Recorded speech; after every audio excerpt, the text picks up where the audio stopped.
यहाँ पर मौजूद सभी हमारे बड़े बुज़ुर्ग और मैं शुक्रिया अदा करना चाहती हूँ अदीब साहब का, जो मेरे वालिद के साथ भी रह चुके हैं, कि आपने मुझे इस लायक समझा कि मैं इतने सभी दिग्गजों के बीच में अपनी बात रख सकूं।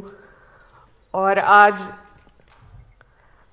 मैं आप सबसे सीखने के लिए आई थी, क्योंकि मैं जिस सीट से आती हूँ, जहाँ से मैंने ये चुनाव जीता है, जैसा इमरान साहब कह रहे थे, बहुत कम ऐसी सीटें हैं जहाँ पर हम सिर्फ अपनी कौम के बलबूते पर जीत सकते हैं।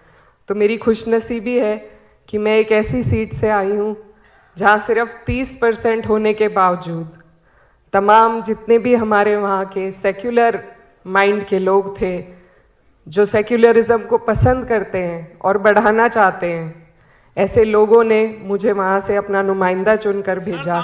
तो यही मेरे लिए सबसे बड़ी जीत है।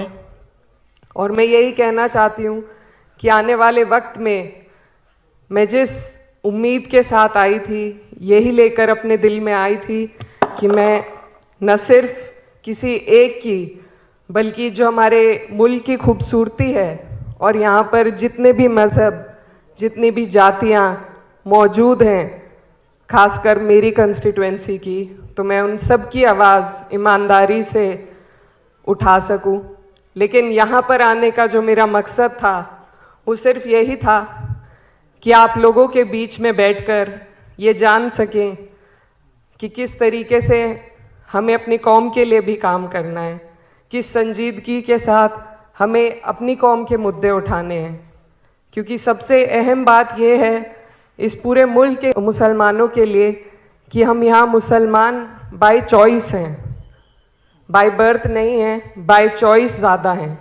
हमें मौका दिया गया था और हमने अपना मुल्क चुना, हमने हिंदुस्तान को चुना, सारी परिस्थितियों को जानते हुए, समझते हुए।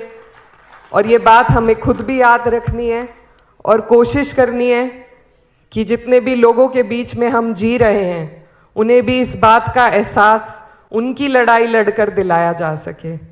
तो यही मेरी आप सभी से गुजारिश है कि हम लोग इस बात को कभी ना भूलें कि हम बाय चॉइस हैं, और इस बात को अपने तरबियत में भी शामिल करें। जैसा इमरान साहब ने बहुत अच्छी बात कही कि अगर हमें कोई ईद की मुबारकबाद दे रहा है तो हमें भी बढ़ चढ़कर सभी के जश्न में और सभी के दुख में शामिल होना पड़ेगा, तभी समाज में बदलाव आएगा। राजनीतिक बदलाव से ज़्यादा ज़रूरी है सामाजिक बदलाव लाना, और उसमें हमें एक दूसरे का हाथ पकड़कर आगे चलना पड़ेगा। तो मैं बहुत छोटी हूँ, आप सबसे सीखने के लिए आई थी, और बस यही चाहती हूँ कि अदीब साहब ऐसी बैठकें दोबारा करते रहें ताकि हमें सीखने का मौका मिले, पार्लियामेंट में खड़े होकर इंसाफ के साथ हम सभी की आवाज़ उठा सकें। ऐसी तरबियत हम आपसे उम्मीद करते हैं। आप सभी का बहुत बहुत शुक्रिया।